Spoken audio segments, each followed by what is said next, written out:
Alain, bienvenue sur TraVision, la chaîne qui porte sur la musique et la culture en général. So, today, on va parler de rap ivoire. Ici, comme moi, vous faites très attention à tout ce qui sort sur le continent en termes de musique, d'art et de culture. Vous allez constater une chose. Depuis environ 10 à 15 ans, il y a une forme de domination sur le marché de la musique par les acteurs ivoiriens.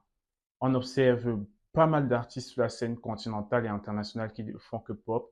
Et le but de cette vidéo aujourd'hui, c'est de comprendre pourquoi et d'avoir une idée sur et comment se projeter durant les 10 prochaines années par rapport à ce sujet. Let's go.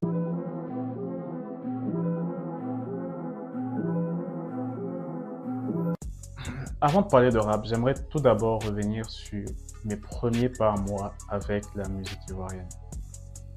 Je découvre la musique ivoirienne, je dois avoir un truc comme 5 ou 6 ans avec Doug Saga. Président Malik Toé, venez danser, Doug Saga est arrivé dans la cité. Et pour ceux qui savent, à l'époque, Doug Saga, c'était un vrai phénomène. Donc, je me souviens, lorsque j'allais chez ma grand-mère, Doug Saga avait littéralement marqué tout mon quartier, en mode, tout le monde s'habillait comme lui, tout le monde faisait comme lui.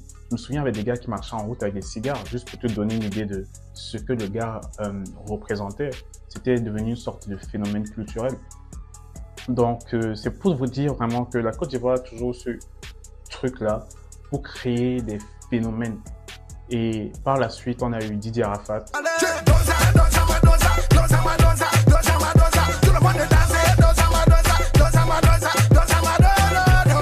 J'ai plus besoin de dire qui est Didier Arafat. On sait qui est Didier Arafat, on sait ce qu'il a représenté, ce qu'il a fait, paix à son âme. Et en 2014-2015, là, je découvre Kif No Beat.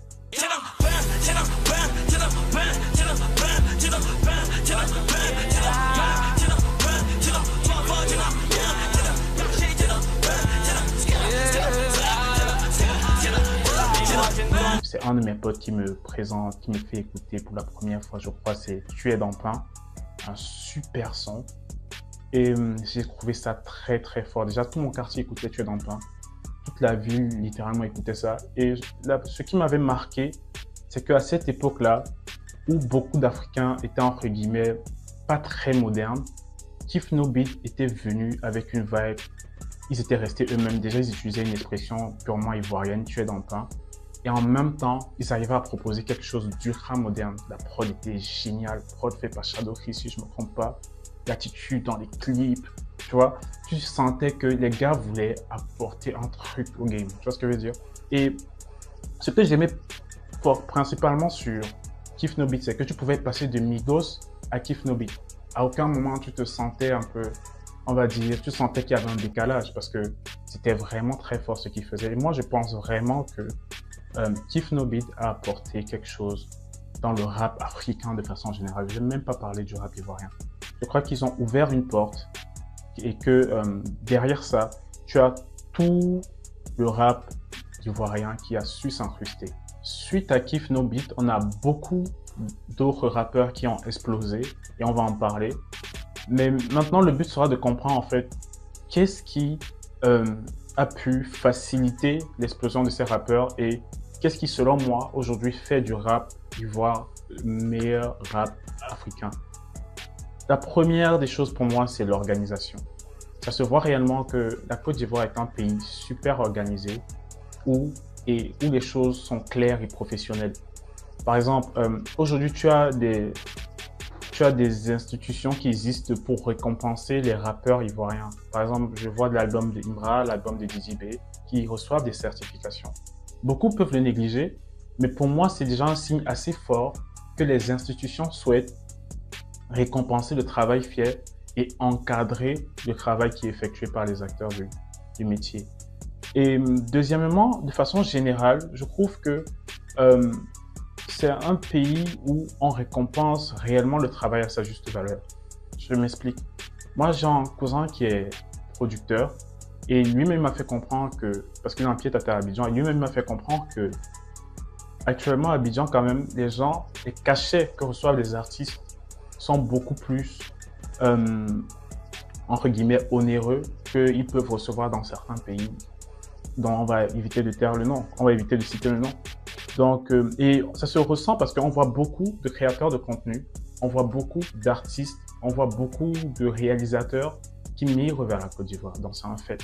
Pour moi, à l'heure actuelle, une des grosses forces du rap ivoirien qui en fait potentiellement un des meilleurs en Afrique francophone, c'est la richesse dans les profils.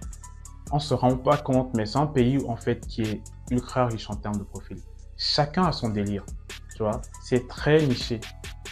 C'est pas, tu n'as pas un modèle que tout le monde essaye de copier pour plaire au public. Non, tu te proposes tel que tu es et le public s'accorde avec toi ou non. Je peux te prendre l'exemple d'un artiste comme Kripa Nyanya. Dites-moi si je prononce mal. Ah, je suis dans ma gars, quoi, t'es sympa, quoi. Les types sont ah, tu vois pas, quoi. Et t'es dans ce bar-fils, t'es gamin, quoi. On dirait que toi, là, t'es pas le bonne foi. Les gars, quoi, t'es sympa, quoi. Les types sont ah, tu vois pas, quoi. Et t'es dans ce bar-fils, t'es gamin, quoi. On dirait que toi, là, t'es pas le bonne foi. Qui a un flow assez très bas aussi, qui me fait personnellement penser un peu à NBA Youngboy. Et tu as un deuxième gars comme Weed Guns, qui lui, je trouve, a une tendance un peu, une nonchalance un peu américaine, tu vois, dans son délire. Tu as un gars comme Grino, qui lui, on va dire, c'est un peu le mal alpha, bad boy, toujours prêt à la guerre.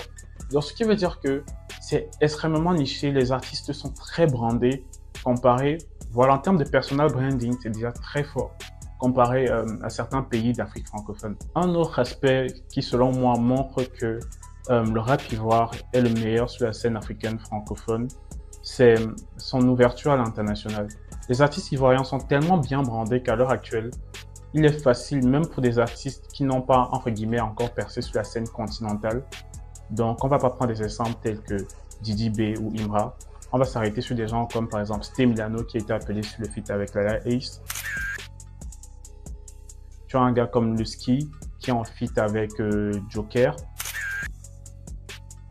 Tu as un autre gars comme Jeune Lion en feat avec Freeze Corleone. Thomas est comme le tonnerre, on fait pas l'étonner. Je suis au sommet, donc les tops font que michetonner. Tonnerre, on fait pas l'étonner. Des exemples comme ça, il y en a plein. Fior de Bior avec Niska, un hit sur lequel on a tous dansé. Donc aujourd'hui, il est facile pour un artiste ivoirien, entre guillemets, pas très connu, de se connecter avec un artiste, disons, français.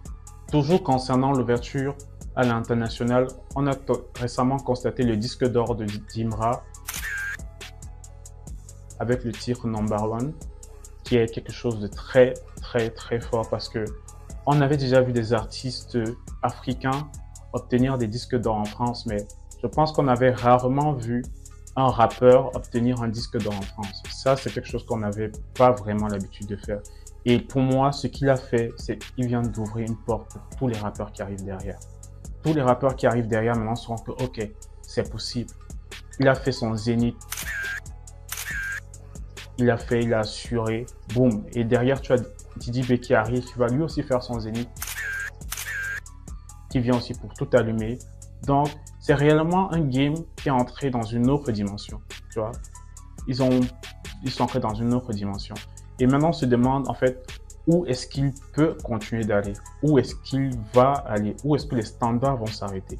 Imra avoir un disque d'or en France. On a vu Imra faire un zénith. Là, on a Didi B qui va faire un zénith dans pas longtemps. Ça montre une chose. Ça montre que des limitations qui étaient dans nos têtes sont en train d'être brisées. Parce que je ne sais pas si beaucoup se rendent compte. Avant, c'était réservé à un certain type d'artistes, même africains, tu vois. C'était des gens qui chantaient, mais c'était pas forcément réalisable pour un rappeur, en fait. Et je crois que les artistes comme Imra vont continuer d'ouvrir une porte. Ils vont continuer de montrer que c'est possible de le faire. J'ai personnellement foi qu'un gars comme Imra, par exemple, va faire des salles telles que lui Arena, ou bien un gars comme Imra va avoir un public vraiment élargi en mode Londres, en mode les États-Unis. Pour moi, vraiment, le meilleur reste à venir et je tire vraiment le chapeau aux artistes ivoiriens à la Côte d'Ivoire pour ce qu'ils sont en train de faire parce qu'ils sont en train d'ouvrir une porte pour tous les pays derrière qui ont du mal à suivre, tu vois. Ils sont en train de montrer que c'est possible et ça, c'est vraiment respectable. So, c'était Jacques Alain pour Trap Vision. On a parlé rap, on a parlé culture. Si tu as apprécié, laisse un like, abonne-toi et ciao, ciao, on est ensemble. Tchii.